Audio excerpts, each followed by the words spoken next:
Donald Trump ने दी है Iran को धमकी। समंदर में तैनाती के बाद डायलॉग की बात। ईरान को हर जानिब से घेरने की कोशिश। ईरान का पैगाम, नहीं झुकेगा ईरान। मोतदिल हो रवैया तो ईरान कर सकता है डायलॉग। दोस्तों, मैं हूं आपका मेजबान विशाल। पार्लियामेंट के स्पीकर, ईरानी पार्लियामेंट के स्पीकर कालीबाफ का ऐलान, दबाव में नहीं आएगा ईरान। तुर्क सदर रजब तैयब एर्दोआन ने कशीदगी कम करने के लिए अमेरिकी और ईरानी सदूर के दरमियान, यानी दोनों मुल्कों के प्रेसिडेंट के दरमियान टेली कॉन्फ्रेंस की मेजबानी की पेशकश की है।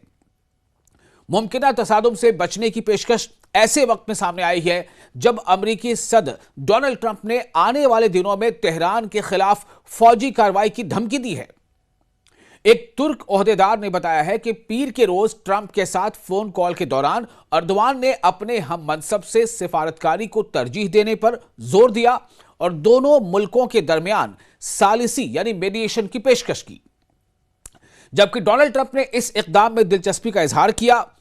अहलकार के मुताबिक ईरानी सदर मसूद पेजेश्कियान ने अभी तक कोई रद्द-ए-अमल जारी नहीं किया है। यह बात यहां गौर करने वाली है। ध्यान से सुनिए।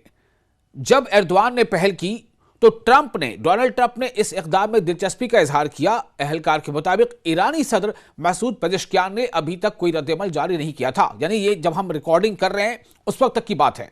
हो सकता है राय मशवरा हो रहा हो, लेकिन सबसे बड़ी बात क्या है, समझने की बात यह है कि एक तरफ अमेरिका पूरे अपने लाव लश्कर के साथ ईरान को हर तरफ से घेरने की कोशिश कर रहा है। वही जो ईरान के एक लीडर हैं IRGC के, उनका यह कहना है, उनके जो जनरल है, ईरानी जनरल, उनका यह कहना है कि दरअसल यह अमेरिका की गीदड़ भभकी का पुराना अंदाज है, इसमें कुछ नया नहीं है। अमेरिका इसी तरह के हथकंडों से किसी मुल्क को चाहता है कि उसे दबाव में ले आया जाए, लेकिन ईरान झुकने वाला नहीं है। लेकिन हां, अगर मुतवाजन, बैलेंस्ड और एक पॉजिटिव सोच के साथ डायलॉग की पेशकश होती है तो उसे कबूल किया जा सकता है। अब आप देखें कि इस बीच एक तरफ जहां तमाम जो मुल्क हैं, आप यकीन मानिए, जो मिड ईस्ट में जितने मुल्क हैं, चाहे वो सऊदी अरब हो, चाहे इराक हो, चाहे UAE हो, चाहे उर्दन हो, चाहे यहां तक कि इसराइल की बेचैनी बढ़ी हुई है।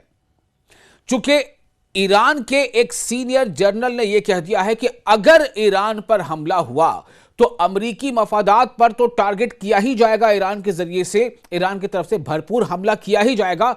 इसराइल को भी निशाने पर लिया जाएगा, इसराइल पर भी हमला किया जाएगा। अब जाहिर है कि जो दुनिया ने देखा था 2025 में 12 दिनों की जंग, उसके बाद ईरान भी तैयार है पूरी तरह से। ईरान को पता है कि इसराइल की क्या कमजोरी है, क्या नहीं है। बहरहाल, अभी हम दूसरी बात कर रहे हैं। जो अनकरा के अंदरूनी जराये का ख्याल है, अनकरा ने तुर्की के जिसको अंकारा भी कहते हैं, तो अनकरा के अंदरूनी जराये का ख्याल है कि ईरानी वजीर खारजा अब्बास अराक़ची, जो इस हफ्ते इस्तांबुल का दौरा कर रहे हैं, तेहरान की पेशकश का जवाब दे सकते हैं। यानी तेहरान की तरफ से जवाब क्या हो सकता है, अमेरिका की यानी एर्दोआन की इस पेशकश को तेहरान का जवाब क्या हो सकता है, इसका इशारा मिल सकता है। फिलहाल तमाम मिड ईस्ट में इसको लेकर एक खलबली सी मची है कि क्या होने वाला है, क्योंकि ईरान किसी भी सूरत में किसी दबाव के आगे झुकने को तैयार नहीं है। तेहरान के आला सिफारतकार वजीर खारजा हाकान फेदान के साथ दो तरफा मुज़ाकरात के लिए जुमे को तुर्की पहुंच रहे हैं। कौन? ईरानी वजीर खारजा। ताहम इस बात का यकीन नहीं है कि मुज़ाकरात की पेशकश फौजी कार्रवाई से बच सकती है या नहीं। हुक्काम का यह कहना था कि तुर्की ने जून में 12 रोजा जंग के दौरान ईरान को ऐसी ही पेशकश की थी, लेकिन तेहरान ने मायूसी का इजहार करते हुए इसे कबूल नहीं किया। अनकरा ने बारहा कहा है कि वो ईरान में किसी भी गैर मुल्की मुदाखलत की मुखालफत करता है। यानी एक तरह से सीधे तौर पर नहीं, लेकिन बिलवास्ता नहीं, बराह रास्त कह सकते हैं, या बराह रास्त नहीं बिलवास्ता कह सकते हैं कि तुर्की जो है वो ईरान के साथ खड़ा है, या ये कि तुर्की चाहता है कि ईरान या अमेरिका किसी ऐसे कॉन्फ्लिक्ट में आगे मजीद ना बढ़े कि एक शदीद बहरान पैदा हो और इसका असर पूरे मशरिक़ वस्ता यानी मध्य पूर्व पर हो जाए, बल्कि यूं कह ले पूरी दुनिया पर पड़ जाए। बुध के रोज फीदान ने कहा कि अमेरिका और ईरान को अपने मसाइल बतदरीज हल करने चाहिए। अमेरिका और ईरान को अपने मसाइल बतदरीज हल करने चाहिए, यानी सिलसिलेवार। अमेरिका ईरान के बारे में अपने मौक़िफ़ में इसराइल से बहुत ज्यादा मुतासिर है। वजीर आजम बेंयामिन नेतन्याहू तेहरान के बैलिस्टिक मिसाइल प्रोग्राम के साथ साथ इसकी जौहरी तहकीक से लाहक खतरे को खत्म करने के ख्वाह हैं। बहरान मुलतवी हल नहीं हुआ। अब आप समझे कि बहरान मुलतवी हो सकता है कि हो जाए, लेकिन क्या हल निकल आया? सवाल यह है। खबर यह आ रही है कि कशीदगी को कम करने की कोशिश में फिदान ने, जो उनकी कोशिश है कि अगर वो चाहें तो वजीर खारजा या ईरानी वजीर खारजा के साथ इस मामले में कुछ पहल की जा सकती है। तो कशीदगी को कम करने की कोशिश में फिदान ने ईरानी और अमरीकी हुकाम के साथ फोन कॉल्स और मुलाकातों का एक सिलसिला मुनक़िद किया, जैसा कि खित्ते के दीगर ममालिक ने भी किया है। ये वो खबर आपको हम दे रहे हैं जो बैक चैनल चीजें चल रही हैं। चूंकि खबरें ऐसी दिखाई जाए कि लोगों में सनसनी पैदा हो, उसको लेकर के बहुत तरह की खबरें आप देखते होंगे, लेकिन ये वो खबरें हैं जो बैक चैनल, ये कोशिशें चल रही हैं और इसमें सब शामिल है। अमेरिका भी शामिल है, ईरान भी शामिल है, तुर्की भी शामिल है, और भी ममालिक ऐसा चाहते हैं। तो तुर्की के हुर्रियत अखबार के एक कॉलम निगार है, यानी कि सीनियर सहाफ़ी हैं, उन्होंने अपना तबसरा इस तरह से बताया था कि उनका ये कहना था कि जुमेरात को जो लिख रहे थे कि अनकारा इस पैगाम को आगे बढ़ा रहा है कि सिफारतकारी ही आगे बढ़ने का वाहिद रास्ता है। उन्होंने लिखा था कि अनकारा का मकसद, यानी तुर्की जो चाहता है, तुर्की का मकसद बढ़ते हुए बहरान को कम करना, फरीकैन को दोबारा मेज पर लाना और मुमकिना फौजी मुदाखलत को रोकना था। सिफारती जो जराए हैं, जो सोर्सेज हैं, उनके मुताबिक इन मसरूफियात के बगैर खित्ते को एक बहुत ही मुख्तलिफ हकीकत का सामना हो सकता है। बहरान मुलतवी हो गया लेकिन हल नहीं हुआ।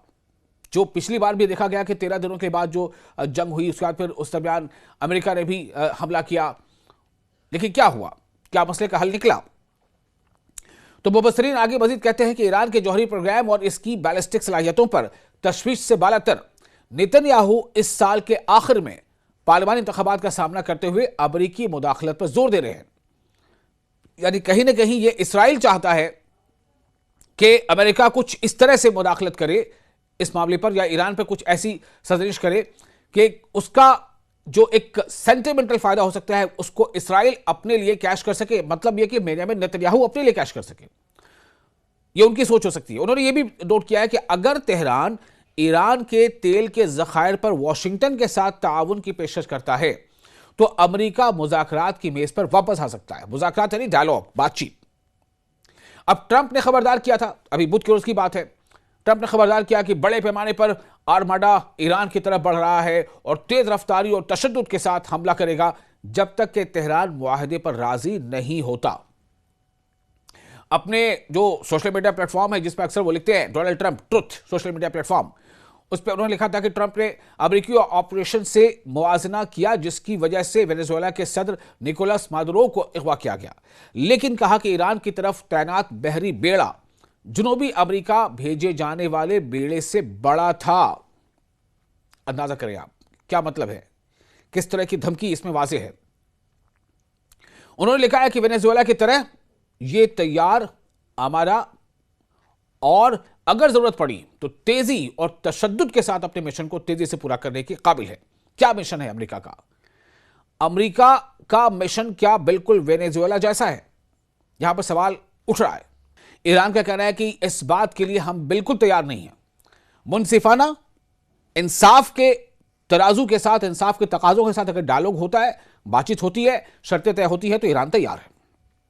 अब सवाल यह पैदा होता है कि जो सबसे बड़ा सवाल है वो यही है कि क्या यह कोशिश तुर्की की रंग लाएगी? क्या रजब तैयब एर्दोआन अपनी इस कोशिश में, अपनी इस पहल में कामयाब हो पाएंगे? क्या डायलॉग के टेबल पर, टेली कॉन्फ्रेंसिंग से हो या टेलीफोनिक हो, क्या ईरानी सदर और अमेरिकी सदर के बीच बातचीत होगी? और अगर बातचीत होती है तो क्या बातचीत इस नौयत की होगी कि ये जो खतरा मंडरा रहा है मिड ईस्ट पर, जंग का खतरा या जंग के बादल जो मंडरा रहे हैं, वो छट जाएंगे? सबसे बड़ा सवाल यही है।